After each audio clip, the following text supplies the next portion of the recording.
to the Crispy Ear podcast. My name is Ellie Kerr, founding director of Merseyside Women of the Year, and here we are today speaking to the lovely and wonderful Emily McChrystal. Hi. Hiya, Emily. Oh, thank you very much for coming along and joining us today. Oh no, thank you for having me. I'm excited. Oh, good, good. Could you tell us a little bit about, obviously you were one of our winners, so could you tell us a little bit about MWOTY and how that's been for you since you won? Because it is a bit of a bonkers day, isn't it? Oh my God, it was crazy. Like, that is probably the fanciest awards I've ever been to. It was amazing. And it felt really special. You know, the whole thing was a real celebration. I think sometimes when there's like community awards or, you know, you're awarded for something very grassroots or, just community level work, everyone is like scrimping and, you know, it's a certificate and it's something little and it's lovely and that's enough of a recognition anyway. But I think MWOTY, you could see the investment that people had put into it and you could see how much the sponsors cared and matched the values of the awards. So the whole day was just amazing. And like when I first heard about the fact that I was nominated, even just being nominated, I was like, oh my God. The conversation that we had when I rang in and you were like, really? Literally. Really? I was like, yeah. It was just, honestly, it was amazing. So for me, even just being nominated was enough of recognition for me to, you know, validate what I've been doing and the work that I've been doing. So to win was completely blindsided. I did not expect to win at all. And mainly because of the quality of everyone else who was nominated and shortlisted. I was like, oh, you know, that imposter syndrome of you know, have I done enough? Do I belong here? But immediately that thinking and that thought process was just erased as soon as I walked through the door, and everyone was just so lovely and so welcoming. Because that Monday night is the level it, isn't it? Yeah. I think, definitely for us, we then get to see, you get to see us and we get to see you. So then sort of like, you know, I think any of the imposter syndrome, if that's what, you know, you say, because there's definitely nothing impostery about you. Thanks. Definitely not. But I think sort of that should I be here kind of thing. Yeah. Hopefully that's what the Monday night's all about, really. Definitely, literally. And as you said, it was just like a level field. Everyone was just lovely. No matter whether they've been, you know, doing the work that they've been doing for 20 years or 5 years, it didn't matter. You know, everyone was just talking about the work that they do and the things that they're passionate about. So then when I won, I hadn't organised a speech or anything because I genuinely didn't think I'd win. So I got up there and was like, thanks so much, really grateful. And then obviously you get off the stage and you think, oh, I wish I had to thank that person or, you know, said that. But it was honestly, it was amazing. And that whole journey of from when I was nominated to now has been incredible. Like, there's been so many lovely opportunities, and obviously we've all stayed in touch and we've stayed connected. Yeah, we've got WhatsApp group is insane, isn't it? It's amazing. And it's lovely as well because it's not just a group where we talk about, you know, I've got this project, is there anyone who can help, which is great, and having that network is amazing. But it's also just, you know, I'm having a hard day, can anyone talk? Or I've got this update on my family, is anyone sharing that experience? Because I think, you know, as leaders and as people who are working within different communities that ultimately help other people, it's so easy to forget about what you need and build your own network and community. And I think often when I hear the word network or networking, I'm like, oh God, like I can't do it. It feels too forced. It does have a bit of a forced connotation. Definitely. But then I think if I change that language as, well, we're community building, we're building a community around ourselves, and you're making friends with people that you can all benefit each other. I think that calms my nerves a little bit when I think about, you know, networking and making kind of connections with people. Because I think sometimes it does have that that thing of sort of like tackiness or sort of like, you know, a big expectation, whereas really, you know, for me, it's always been about relationship building. And I don't think that you can underestimate the depth of what those relationships bring. I mean, absolutely. You know, we did the conference the other week, didn't we?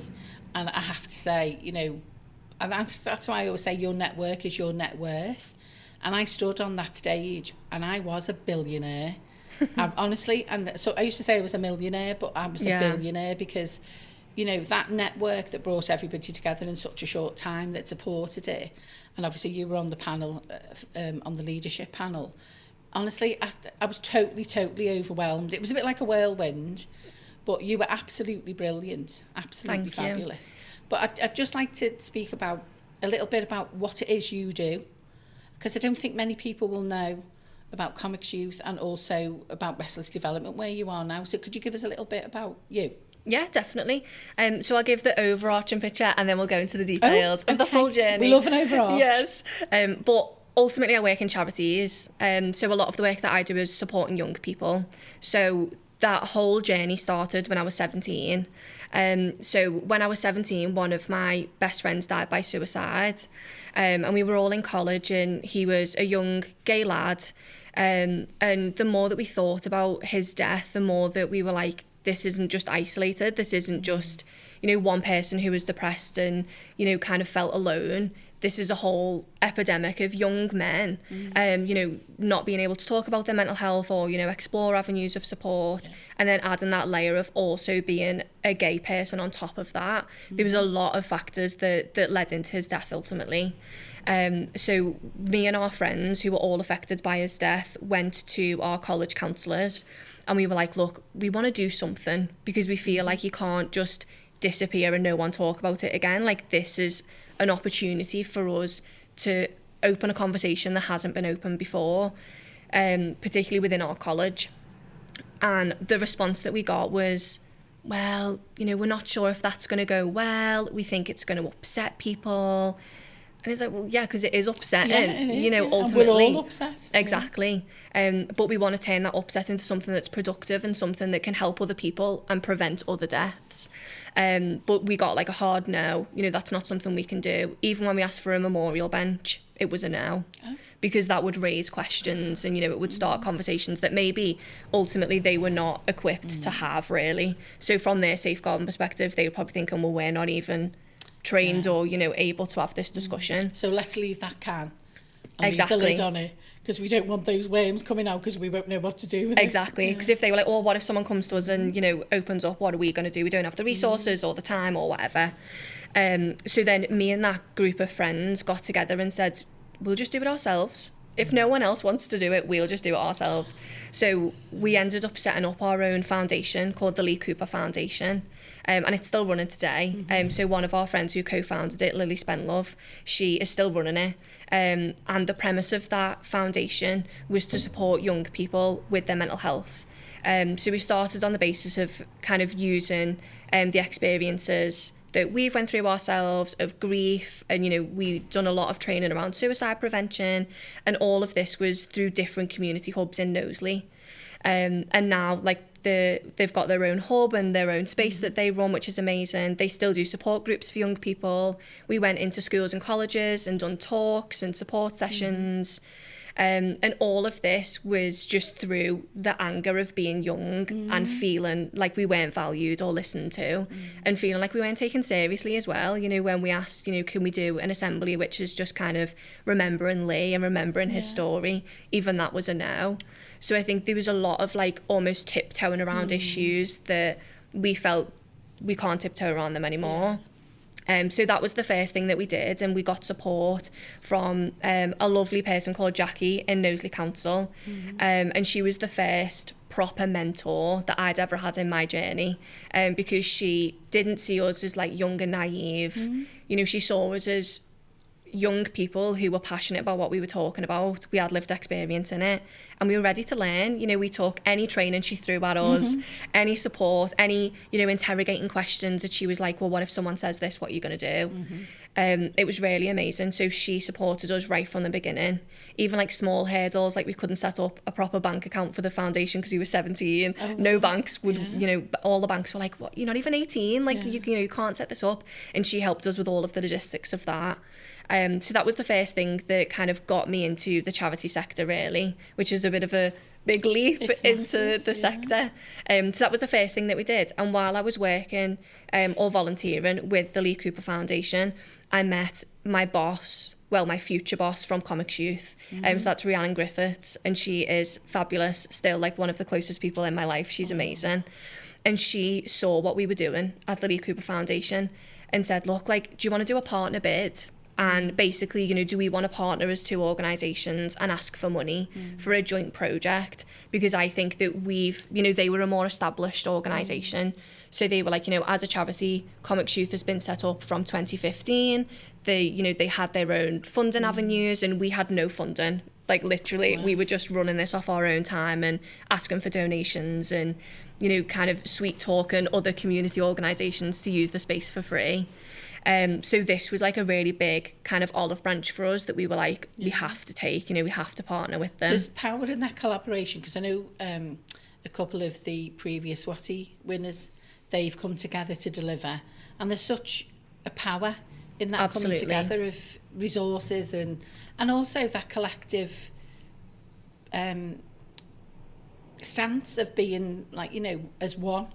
Exactly. And you learn so much when you do things collaboratively as well. So like we were, you know, kind of taking the angle of mental health, suicide prevention, and Comics Youth as an organisation uses comics and zines and creativity to navigate those complex conversations in a way that's less abrasive of saying, let's sit down and talk.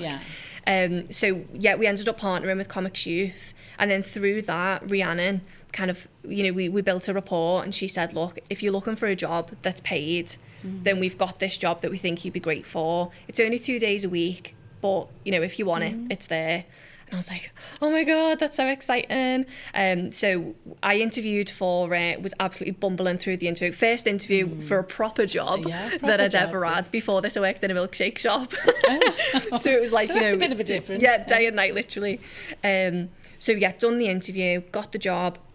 And that job that I was doing for 2 days a week was a development officer. So it was basically looking at the programmes that Comics Youth had and kind of interrogating them and thinking, how can we develop this to be more inclusive, or to be, you know, kind of a different angle that young people actually want and are asking for.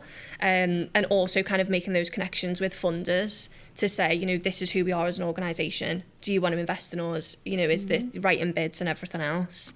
So literally from 17 to 18, it was just that full learning curve of learning everything I could. Literally, like, Rhiannon, again, is an incredible mentor, and any job that she could throw at me, she did.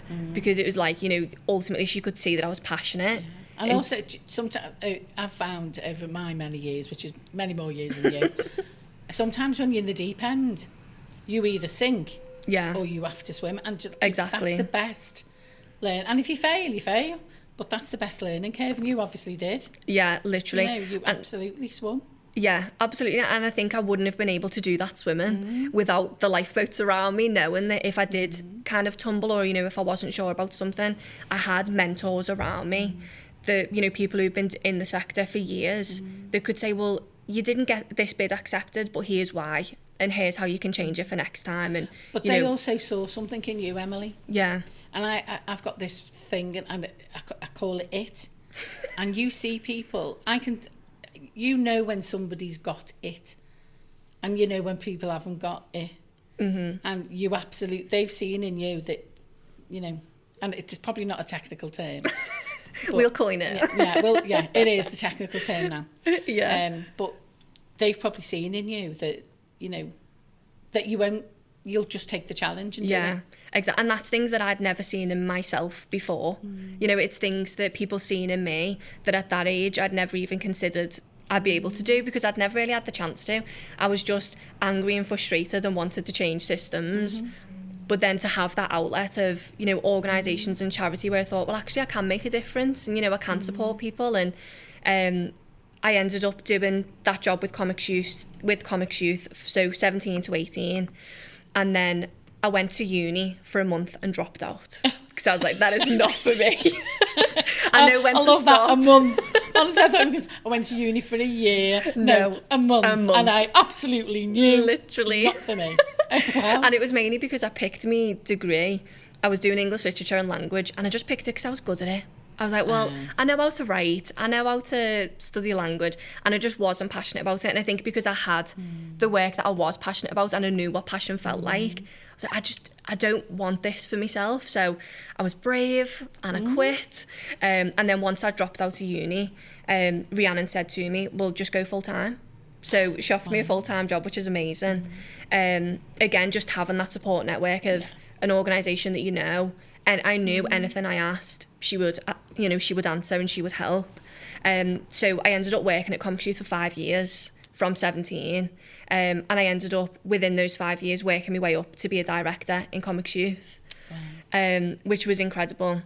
like the opportunities that I got from that job are just unmatched. You know, like I had the opportunity to design my own programs and my own sessions. I had that mix of doing that kind of directorial work and that strategy building and thinking of the theory of change of the organisation and all that big thinking, to then still being able to work with young people directly and being able to have that, you know, that fire that fuels me. So that was a really amazing opportunity. So as I said, was there for 5 years. And then I was working, so while I was working in Comics Youth, I was also doing different consultancy jobs, just the odd job that someone had asked me to do, and I'd be like, yeah, I'll give it a go. So a few of the side projects that I'd done is I was a consultant for the National Lottery Community Fund. So I was on their England board, essentially. So their governance network, where me as a young person and a few other young people joined that board to say, you know, I think you should fund this project, or you could do your governance this way, or, you know, more inclusive. So it was a very like EDI kind of perspective in that job. And then also alongside that, I then joined a steering group for a programme within Restless Development, who I now work for. So that was a steering group of young people for a project called the Young Game Changers Fund, which is still going now. So that's a fund set up by young people for young people. So it's funding from the I Will Foundation and the Co-op. And it's to support young people who want to do anything within community. So anything that they see as social change or social justice, they fund it. So I was on the steering group that went through all of the applications that came through for the grants. And I had the real honour of being able to work with the other steering group to say, you know, I think we should fund this programme. I think this feels like it's needed. And that was a really amazing experience. Like that whole process was just incredible. A lot of pressure and you know, like a real honour to be able to make those decisions, but also for younger people's voices to be heard, exactly, and also to have that input and opinion, exactly, and authentically as well. You know, it's not young people make the decision, then it goes to a board or another board and then they get knocked down. It's whatever decision was made by us as the steering group, that was what went ahead, and that, you know, that was what was set up. And we even set up like the funding criteria, the application forms, everything. So that's kind of how I met Restless Development, and I thought these are really interesting because they're not locally based, are they? No. So Restless Development is a global agency, so we're a charity, but it's global. So we've got hubs all across the world, and I work in the UK hub. So with Restless Development, I now work as a youth power coordinator. So that's working with young people again from all across the UK, working on a project called Walking the Talk. So that programme, we're advocating with government, policymakers, influential people to advocate for feminist funding and feminist policies. So when we say feminist, that just means looking at it through a gender lens. So, you know, making sure that anyone, no matter their gender, has the rights to healthcare, has the rights to funding, you know, the support that they need. So is that word feminist can sometimes be a bit jarring, can't it? Definitely. Know? And I think obviously that's from years and years ago. And, you know, people say about burning your bra. Well, I can't burn mine because it'd burn for 3 days. And we'd need a fire engine and × 3 to put them out. So there would be no way that I could be. And then all the wrinkles would come out my face if I took my bra off. So but I think that feminine, I've probably gone a bit too far with that now. So I'll stop because I've dug myself a hole. But that feminist thing does have a quite a... So the way you've just explained it there, it is sort of like, it's not about sort of like, you know, being, you know, men are evil and we want to sort of like, you know, take over the world. Yeah. But it sort of like puts it in a much better frame. Yeah. And that's also like, that's not, you know, there's loads of different variations of feminism. I'm sure some people believe that feminism is that, but our understanding of feminism is equality for all. So, you know, everyone should have the right to the same access or the access that's most beneficial for them. So the way that we do that is we work with the UK government and we work with governments across the globe as well to advocate for those policies that say, you know, this is what equality is, this is how it looks. You'll also, like, across the world, which is led by a lot of like the global kind of the biggest economies, like the US, have cut loads of their aid. So the money that they spend internally and externally for things like, you know, women's rights organisations or, you know, organisations that advocate for people's rights and support, their funding has been slashed. We see it here, even here in Liverpool. Yeah. Loads of organisations are closing because they just don't have the funds to sustain the work that they're doing. We're relying more on philanthropy and, you know, kind of having big donors, because we know that the governments and biggest institutions are not putting the money kind of where it needs to be, really, for the frontline crisis work.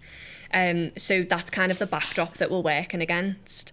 And we're trying to get that funding, obviously more of it, but also spent better as well. So, you know, we do a lot of analysis and research to understand where is that funding best placed to have the biggest impact for women and girls, for boys and young men, you know, for everyone, to make sure that no one's left behind ultimately. Yeah, because there is at the moment that toxic masculinity, you know, that horrible undercurrent, isn't there, around? Because I'm a mother of a 20-year-old, you know, and so for me, you know, because I always used to say, you know, I'm not spoiling you for the next woman that gets you. So I was a horrible mum. I really was horrible, because I used to make him clean his bedroom. I used to make him, honestly, my friends used to terrible. look at me. I'm honestly, I think, how'd you make him do that? You know, like if he left his dishes and that, I'd just put them in his bed and put the cover over it. And he goes, and he goes, oh, all my dishes are in the bed. Well, they don't belong upstairs, do they? Get them in the kitchen. I like it, stay in hand. Honestly, horrible mother.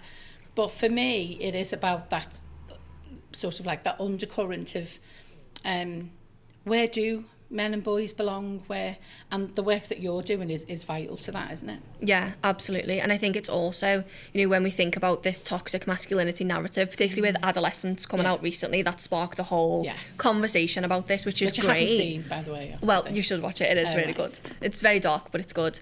It sparked great conversations, which is fab. But ultimately, the spaces that these young lads are going to aren't equipped to have the right conversations. You know, there aren't enough people who are trained in what does masculinity mean nowadays. You know, now that gender roles are less abrasive, particularly within the West, like within using the UK as an example, you know, they're not as obvious. Women are going to work, and, you know, women are demanding more and demanding better.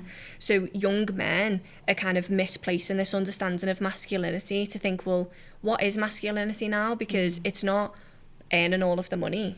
It's not looking after women because women can look after themselves. You know, it's that place of confusion that young boys are vulnerable to, that narrative of well, the reason that you're struggling is because of women. It's because of the, you know, the reducing of patriarchy. It's because of feminism.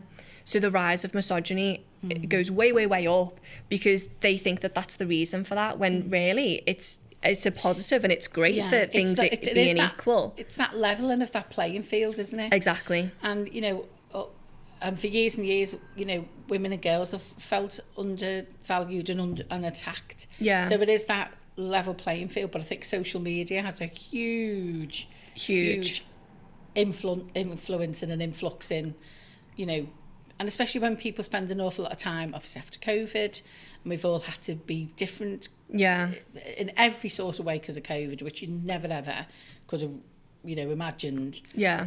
But, you know, and as I say, me as the mum of a young man now, I can't, you know, really call him a boy anymore. But it is that sort of like, you know, I wanted him, so I brought him to MWOTY when he was 14, because I wanted him to see the power in that room. Yeah. And that women aren't just lipstick, and, you know, obviously I love makeup, you know, I always have my red lips on and red nails, but I wanted him to see women above that. Yeah. You know, lipsticks and makeup and whatever. Definitely. And, you know, have I succeeded? Well, I won't go. Yeah, I feel as if I have, because there's been certain things that I've watched and witnessed in his life. But I think, oh gosh, yeah, that's made a difference. Exactly. So, but I think also sort of to, you know, bring it back to the female element of the work that you're doing is around that sort of like ensuring that you say it's fair for all. Exactly. And whatever fair looks like. Yes. You know what I mean? Like maybe some people need a bit more of a leg up than others, or, you know, it's about equity. And I think also, you know, when we think about the narrative around like boys and feminism and the being kind of like a juxtaposition between stuff like that, it's easy to kind of view men and young boys as they have been. They've been angled as perpetrators and violent and this whole narrative, but a lot of them, and we're not discrediting, you know, anyone who is a victim in any way, but a lot of them are victims themselves. You know, young boys are victims to falling into incel culture and, you know, finding community in people who are grooming them and who are bringing them into narratives that are dangerous for themselves and other people. So the more that we can do as communities, whether it's businesses or charities, to bring men into the conversation, I think the better. Well, I have a saying, which is it can't all be pink and it can't all be blue. It needs to be that bruisey colour in the middle. Yeah. Because, you know, for me, you know, if it is too woman-led, it's not a balance, and if it's too male-led, it's not a balance. Yeah. And sort of like, you know, that bruisey purpley colour in the middle, yeah, sometimes it probably does cause bruises, but that's for me where the equity comes in, and also I think the creativity. Exactly. And the work that you're doing at Restless Development that then helps that to then be global, not just to... It's amazing because you take advice from various... what's going on in different countries. Yeah, exactly. So within Walking the Talk, we've got different countries working on the same programme. So we've got organisations based in the Netherlands, in Germany, in France, and also in Brussels, in the EU. So all of those different kind of experiences then feed into us saying, well, the Netherlands have agreed to this policy, so, you know, we should do that as well, or they haven't done that quite well. So we all leverage each other's politics, basically, to kind of move towards the policy and the funding that we need. And all of that, again, is then further encompassed by people from the global south, so people who are the global majority. We say, ultimately, you guys need the most investment because the governments call them developing countries, but they're the most exploited countries, really. So we kind of try and get the most funds to them, but again, doing that informed and saying, well, we don't know what your experience is, so we work with those communities and charities and kind of mobilisers to say, what do you need? And we'll help kind of advocate with our governments and our communities to get that to you as much as we can.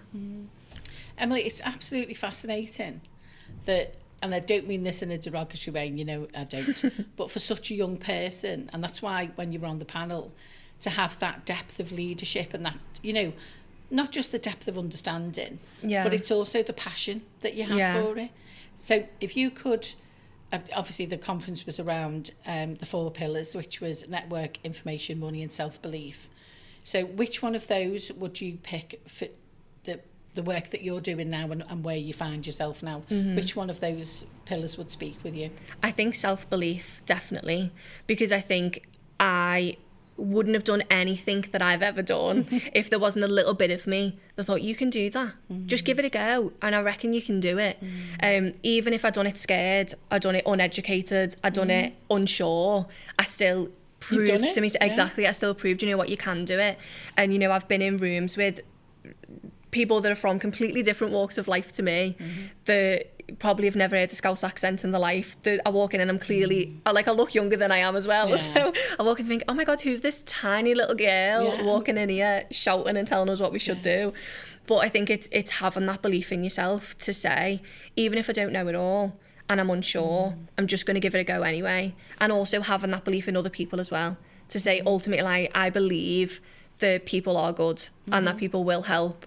You know, because I think when you're an activist or you're doing community work, it's so easy to fall into that hole of everything's bad and evil and I'm tired of fighting.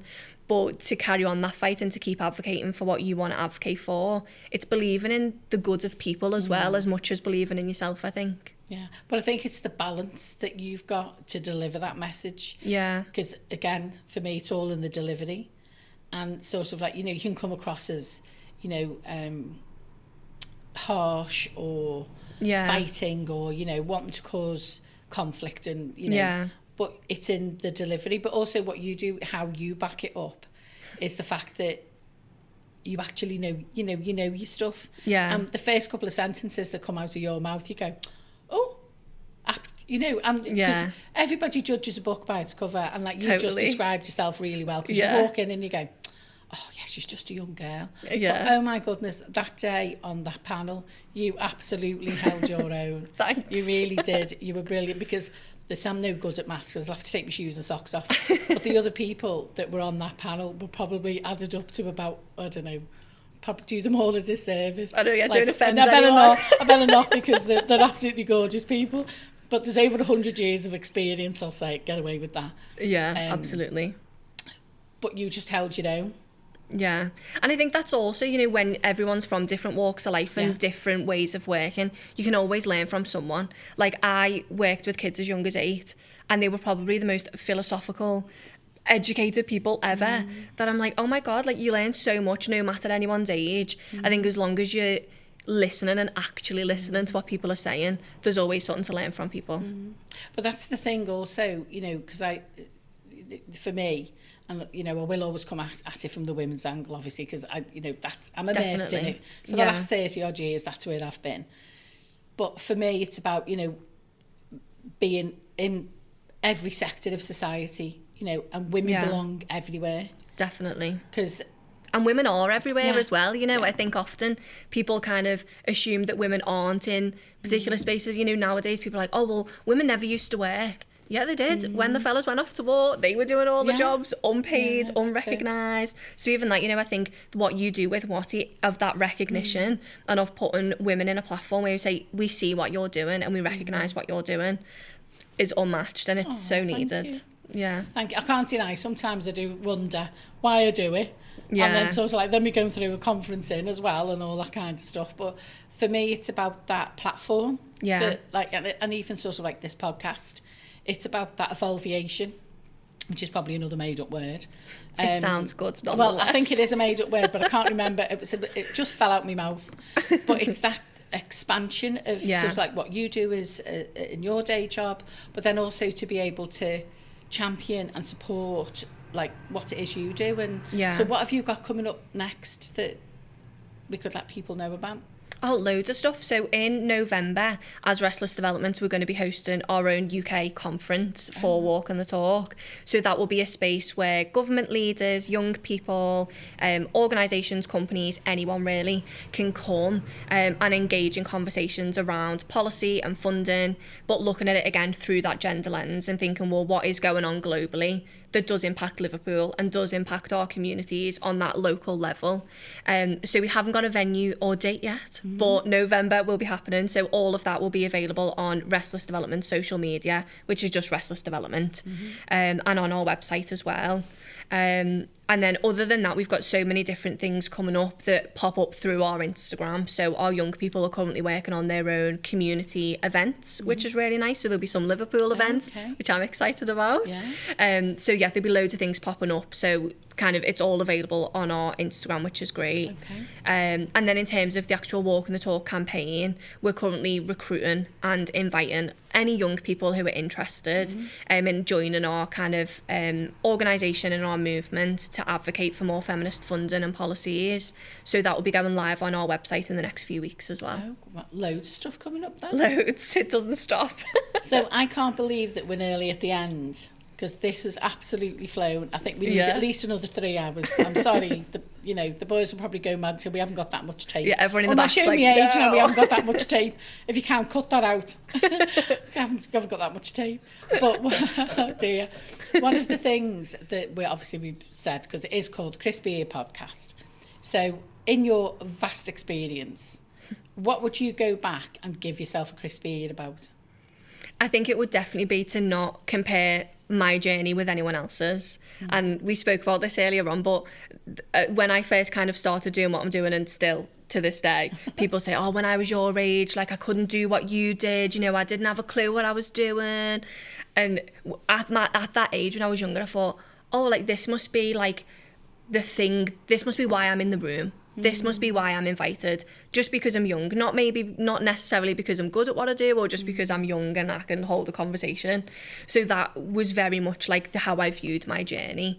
And now I've just turned 25, so I'm on the cusp of what people might call a young person. And I'm still young, but even as I got older, I thought, well, what am I going to do if like I'm not a young person anymore? You know, like what is the job going to be? What is the kind of reason that people would want to listen to what I've got to say? And I think the more that I've reflected on that is like, it does not matter at all. Like, that's not the reason that, you know, I'm where I am, or, you know, that's not, it's part of the reason, but not the only reason. So I think that whenever I compare my journey to other people's, it's always, you know, oh, as I'm getting older, what will that look like? Or, you know, they're at this stage in their life and I wish that was me. Or, you know, I've always been kind of chasing the next thing because I put a lot of pressure on myself. I'm a perfectionist. So I'm always like, like, you know, I want to be better, or I want to invest in this and, you know, do more. But I think the more that I've kind of paced myself a little bit more, I've realised it's not a race. You don't have to catch up to people. And you also, you know, everyone has their own stages in life that we're going through. So yeah, I think it's definitely don't compare yourself to other people and just breathe a little bit, you know, just be in the moment a little bit more, I think. Self-belief is a massive part of, I think it's probably one of the most popular things that we've talked about on the podcast. Yeah. But also, for me, I think you embody that, because also from such a dreadful opportunity, well, not an opportunity, but it has turned into an opportunity that happened with Lee. Yeah. And if you look at your journey and what that adversity brought, Emily, I could sit here and talk to you for like another 3 hours. Thank you. Honestly, but I will get so told nice. off. So thank you so much for your time. But listen, just carry on doing what you're doing, because the passion and the fire in your eyes when you're talking about the people that you're helping and making the difference that you make, it just shines from every pore. Thank you. It really does. Thank you so much for your time. Really appreciate it. I've loved every minute. Same. Thanks. Oh, thank you. This is Ellie Kerr signing off the Crispy Ear podcast. Thank you for listening. Bye.